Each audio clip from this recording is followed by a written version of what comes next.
one more week after this, so congratulations and thank you for your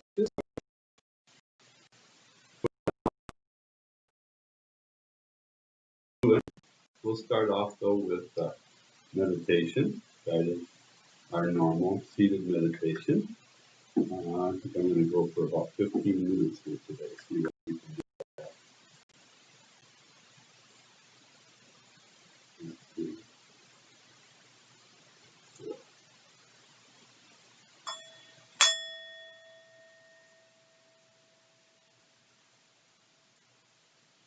We take a dignified position, firmly planted, seat and feet, hands in a comfortable position, and spine straight, eyes closed or gently gazing down forward.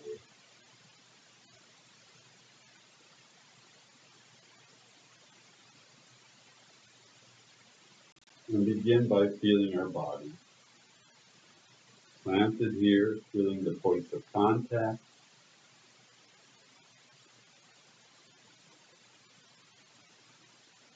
Each foot, buttocks, hands, back.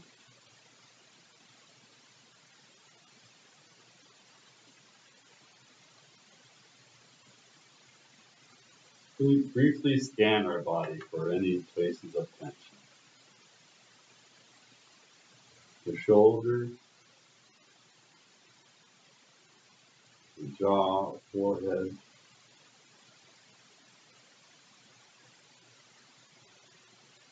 hands,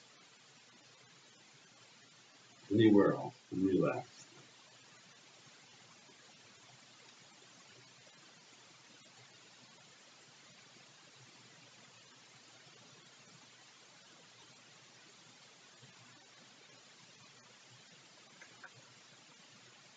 And bring our attention to the body breathing.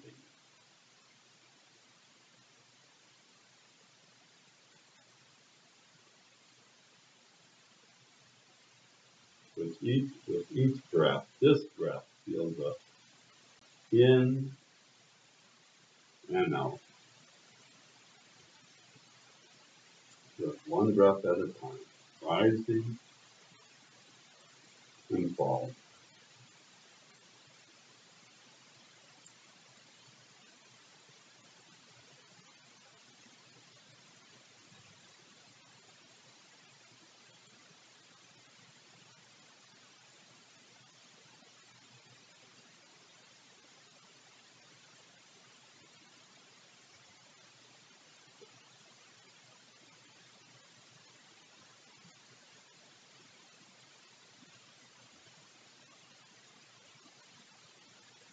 The breath is our anchor. It brings us to a place of calm,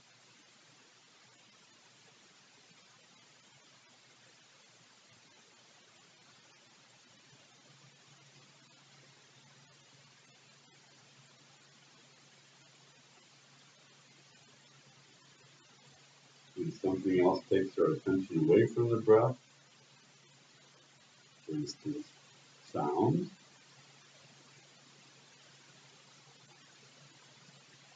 We note it and just come back to the breath.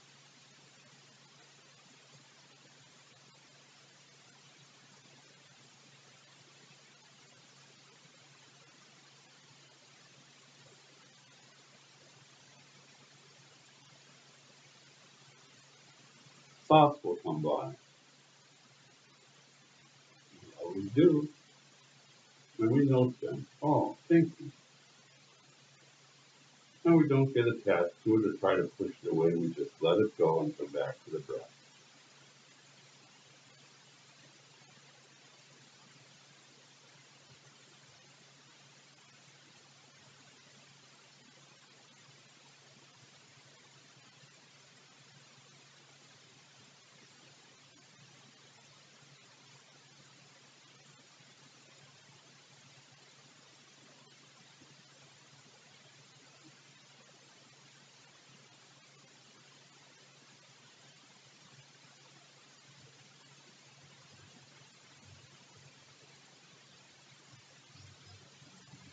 Every time we come back to the breath, there's a moment of mindfulness. That's what we're here for.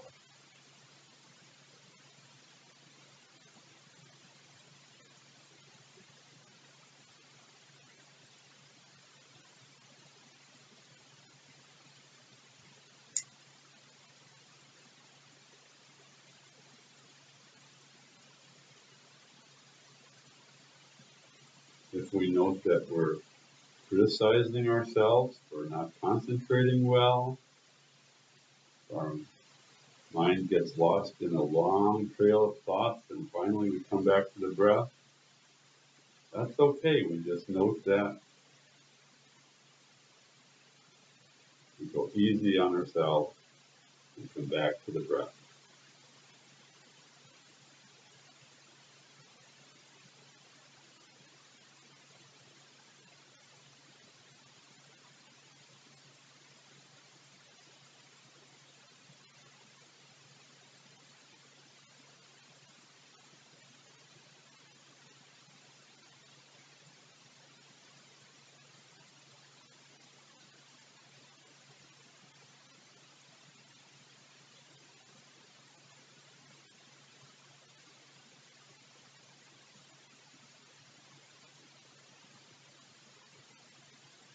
Perhaps we notice an ache or a pain or a sensation in the body somewhere.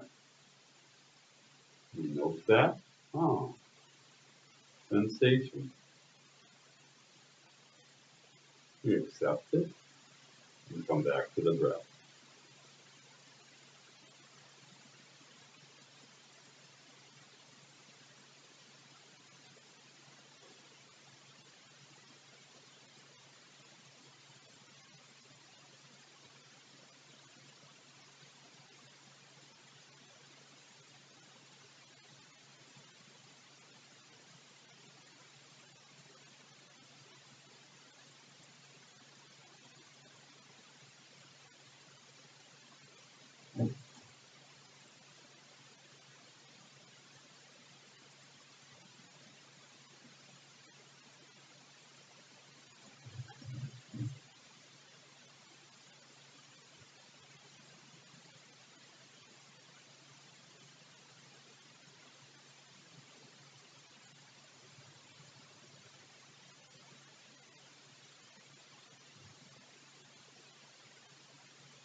Sometimes if a particular thought or sensation or emotion is very strong,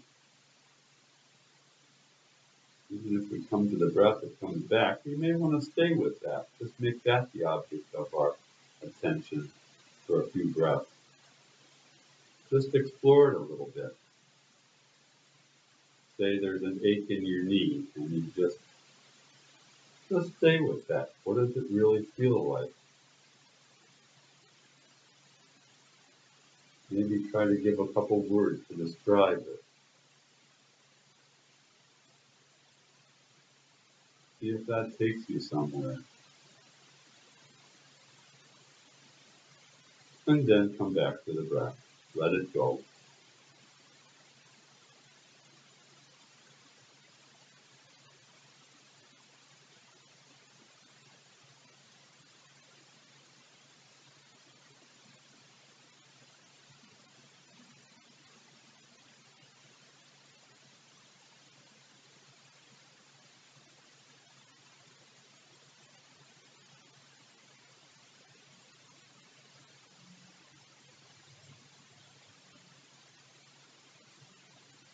If there's an emotion that comes up, maybe give that a name and see if you can feel that emotion in the body somewhere. In the chest perhaps, or the belly. And just stay with that physical feeling, that sensation that's associated with the emotion. Just exploring that for a few breaths.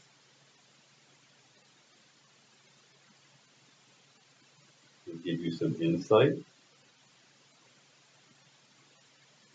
and generally it will fade, and then you can come back focusing on the breath.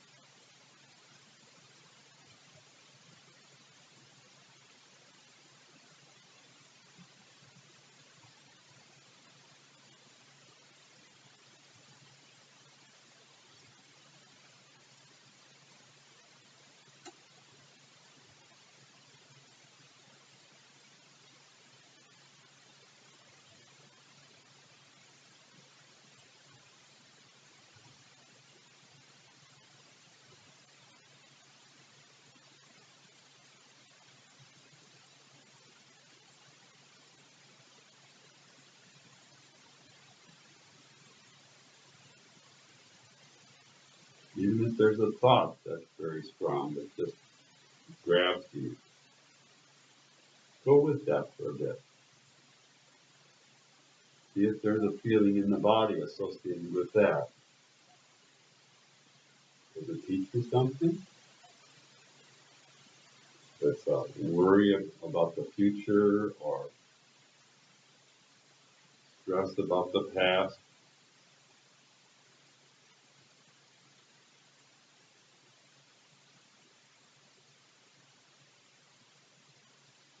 And then let it go. You can always come back to it another time.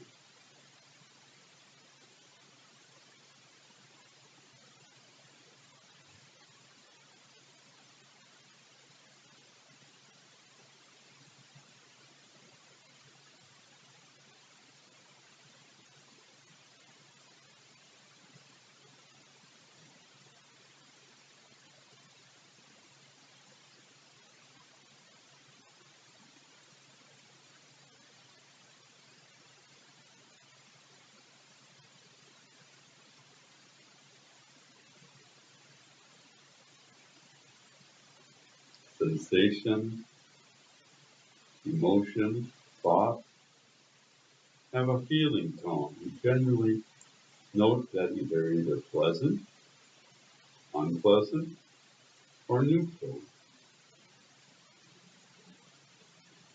They tend to have a pull to them. Pleasant ones you want to hold on to. The unpleasant ones you want to get rid of. The neutral ones kind of numb us out, put us to sleep.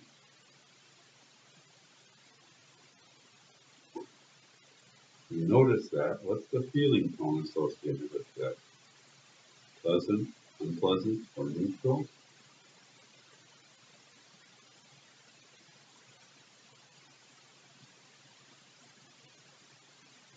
And then come back to the breath.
Let's go around the circle and check in.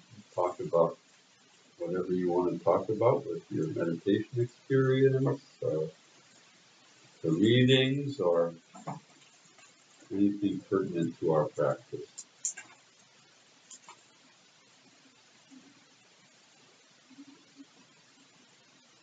I found that since I've been meditating, my sleep is a lot better.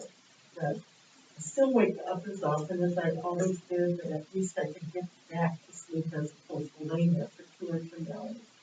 So that's been good. And it's been interesting trying to figure out someone who I want to send that loving kindness to, that I'm not necessarily going to like, but it's like, I feel now, when you see him, you're supposed to, be happy that you see him, and we don't see him. And so it's been a kind of a struggle for me in that. Mm-hmm. And I feel the same way. I don't get out to see a lot of people, so I can't show my kindness as much as I'd like to. Mike and I are pretty low key with the COVID, so I only have him to yell at. Oh, no. Not yell at, but be kind to, okay? I'm getting sick of being kind to him. No, you should know my husband. Yeah. This week I really just have a hard time focusing, even the reading and having to reread and just, I don't know, just, I'm glad I have scheduled my yoga classes because that was the time that was a big thing to get me more relaxed.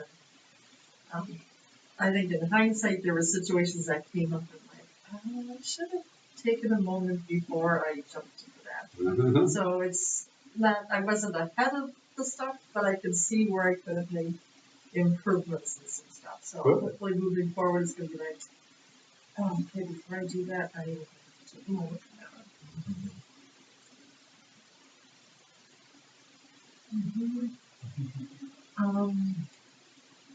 I've been sitting with a lot of solar plexus anxiety, fear. So I've been exploring that. It's not a lot of fun. No.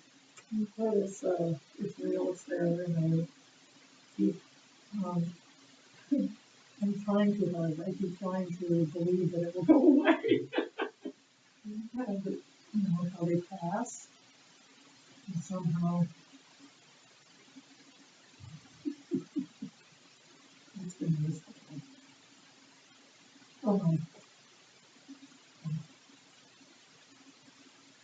having a little bit of trouble with the concept of the loving kindness. First, the English major, the fact that they put 2 words into one, it just, to me it seemed like too easy, I guess. But then reading up on it, it's like the Buddhist, from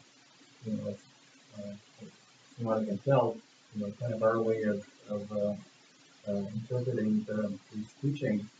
And in that way, I thought, it's pretty good. Um, Unlike the yoga, which, we have in the basement of the church, it's like, well, this isn't religion, this is just exercise. It seems like the meditation, it kind of is religion, that's why we're here, not in the basement of the church. But I'm okay with that. Besides that, I was having some troubles, if I do the meditation late in the day, I end up falling asleep, which, they always said in Transcendental, it's okay if you're tired, you sleep. But more enjoyable, I guess, are the body sensations. I feel kind of a heaviness in my chest. One time I almost got dizzy. I don't know if I'm not breathing enough or but these physical sensations are kind of neat, and I think that's maybe one reason why people do it.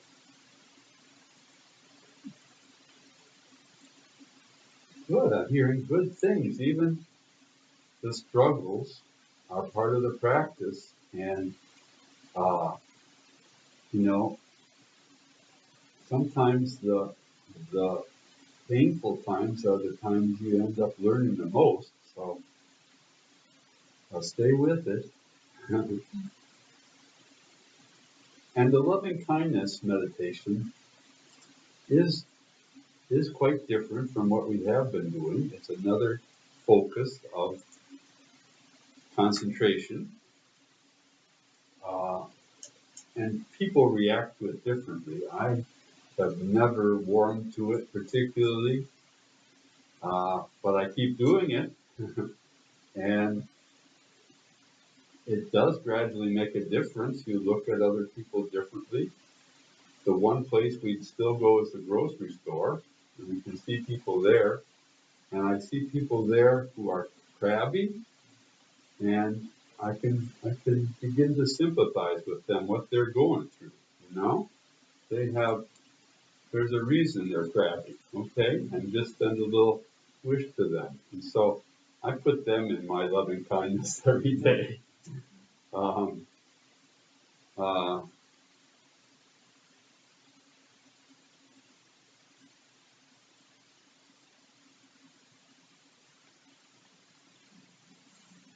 I'm going to play for you about a 20-minute meditation that Sharon Salzberg leads on the loving kindness meditation. As I mentioned, this is her big thing. She's done a lot of work with loving kindness, has written whole books about it. So just hearing her voice is good, and having her lead you through this. Um, I've got a handout for today that I'll go through with you. We can have a little more discussion and talk about where we go from here.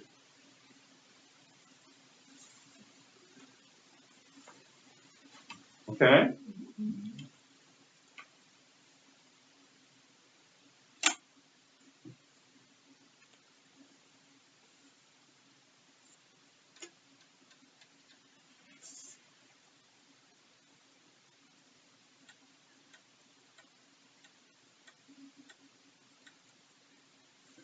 Loving kindness is a meditation practice that's a way of experimenting with our attention. What do we pay attention to?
So she could make it.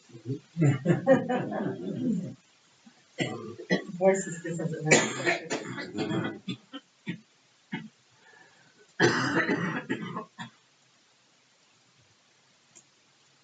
So I have a couple of thoughts. Perhaps you have some. What good does this really do, right? Um, I think of it as it's all part of mind training. So it helps us. And when we're helped, little ripples of this can go out into the world when we interact with people, at least in that way. And Lord knows our world needs more compassion. And I think this is especially valuable practice at this time, when we're unable to see people and where there is so much suffering, division. I offer loving kindness to President Trump and Joe Biden just about every day.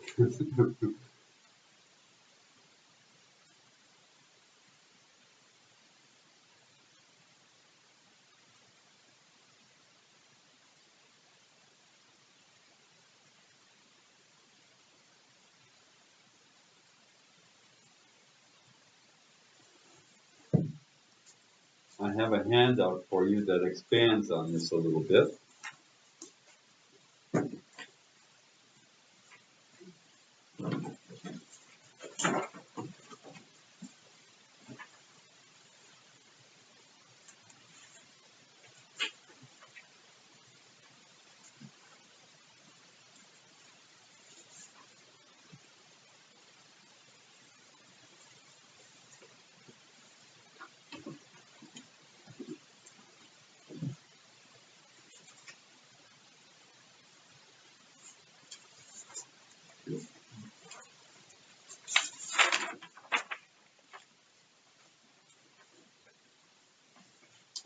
So Sharon in the book mentions these four things that are very ancient teaching called the four boundless qualities.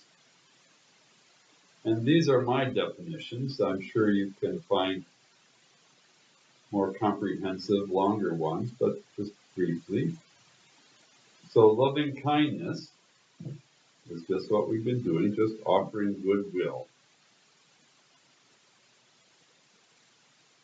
Compassion is slightly different. As you heard, in loving kindness, we don't have to feel anything.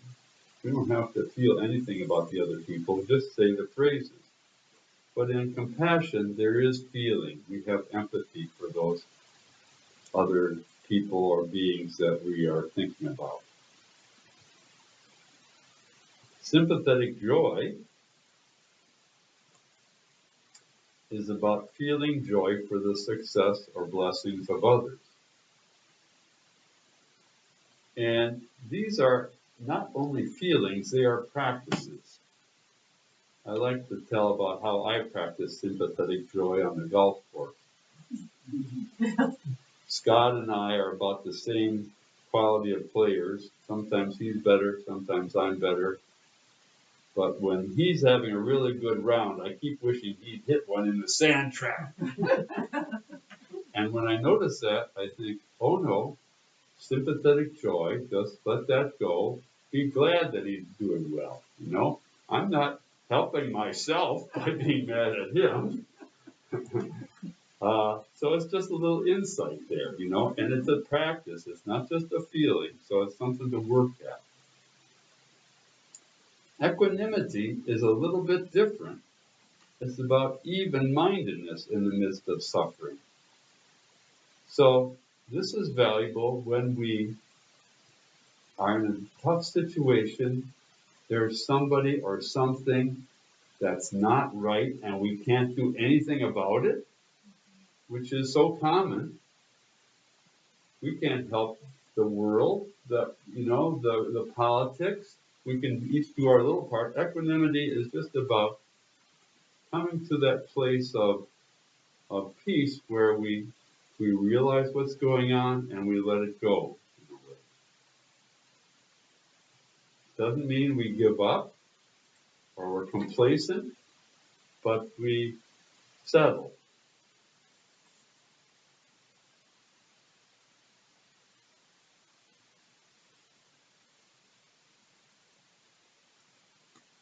The next part, chant of goodwill, is something I got at a retreat. And these are a different form of the loving kindness phrases put into a little song that I'd like to share with you. And sing along with me if you like. The arrows kind of show where you go up and down with the melody. Generally, we would do the first verse through twice, then the second verse through twice, then the third verse through twice. So you can see the first one is about me, the second one is you, the second one is all. So I'll try to sing it, and if you feel like joining in at some point, please do.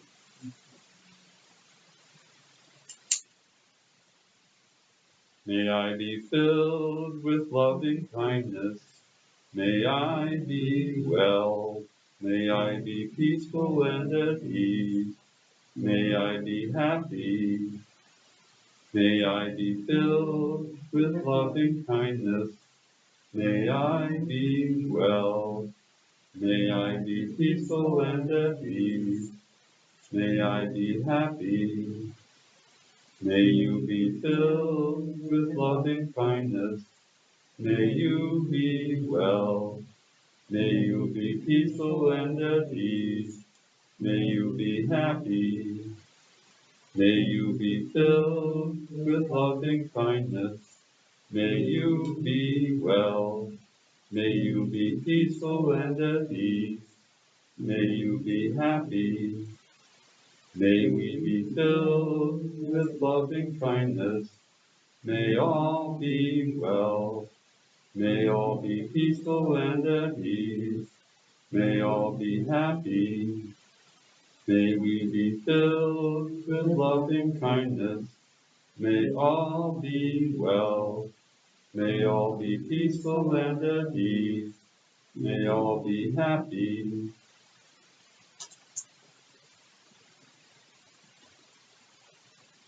Lots of times it's easier to remember something if it's put in a song form. I find this useful for kind of a dumb reason. You know how a song gets stuck in your head that you don't like sometimes? I can bring myself to this one. I can sing this over. This is much better usually. Gets rid of the earworm too. Yeah.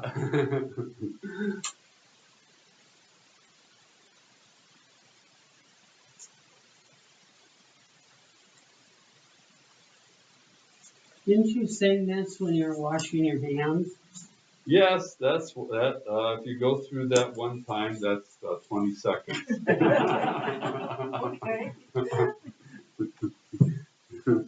Also, isn't happy birthday? Happy birthday. The Lord's Prayer. Oh, really? Yes. What was that one Andy put out? It was something from Star Trek, I think. Only him and Pastor Vicky would remember that.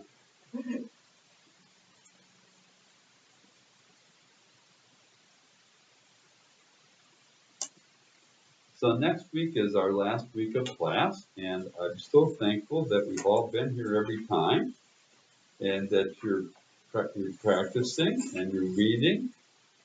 For next week, read the rest of the book from 181 to the end. It's about putting it all together, or where do we go from here, something like that. And that's what we'll talk about next week, about ways in which you can continue your practice, because if you can find a way to put this in your schedule and do it regularly, it has immense benefits.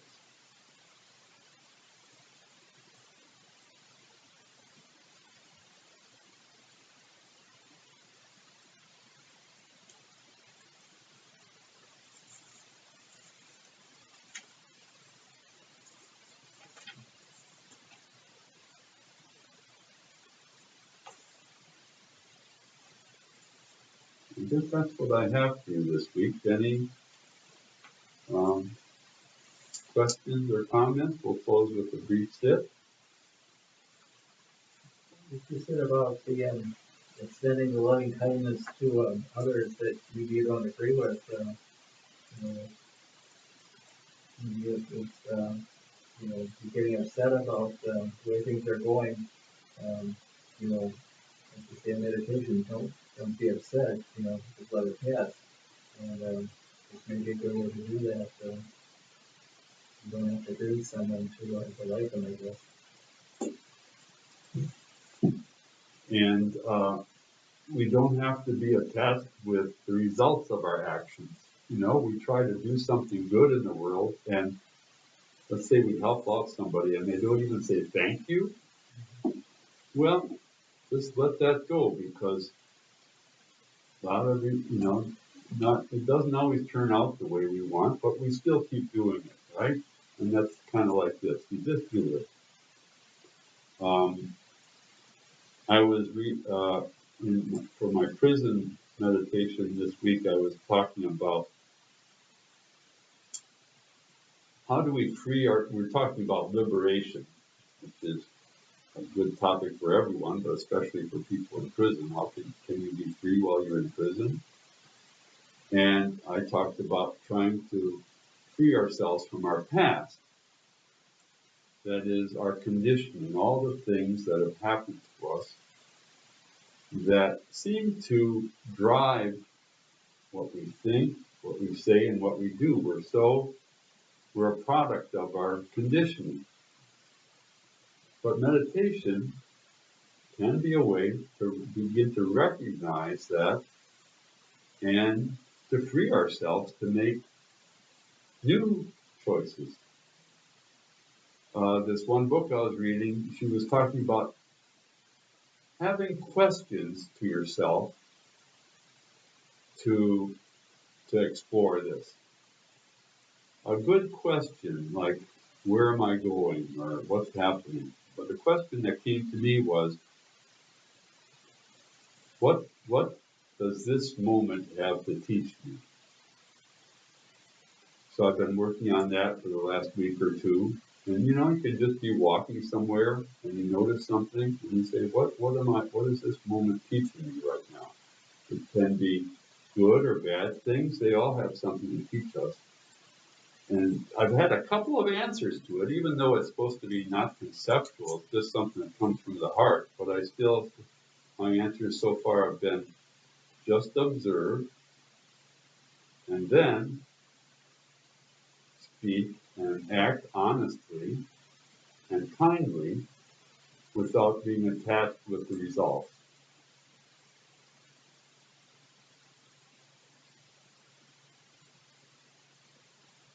We'll close with a short sip.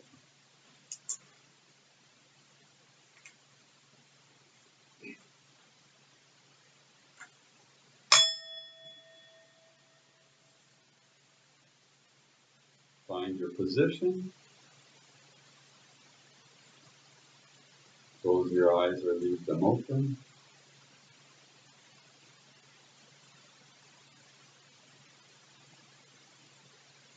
And bring our attention to each breath.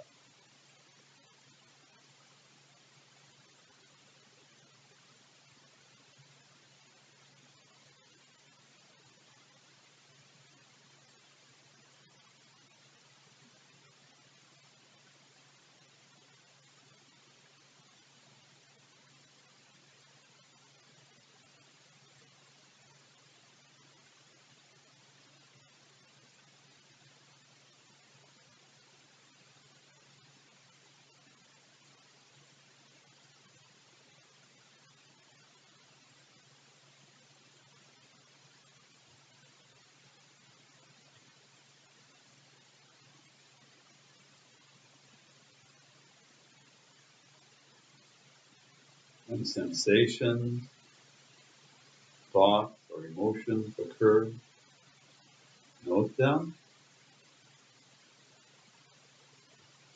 let them go, and come back to the breath.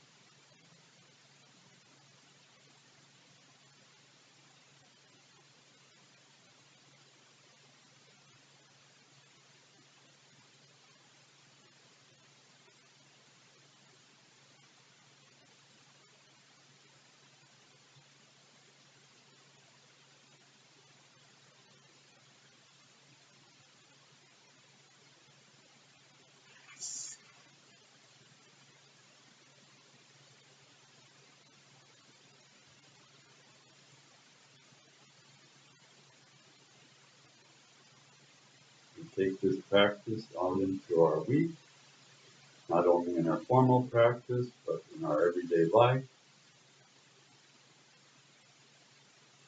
And may little ripples from our meditation practice spread good out into the world.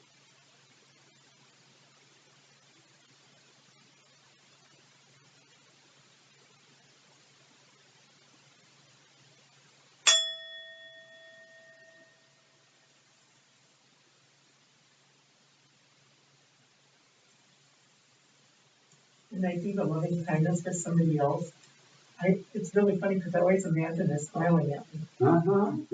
Good. It's like, and you know the one thing I noticed today?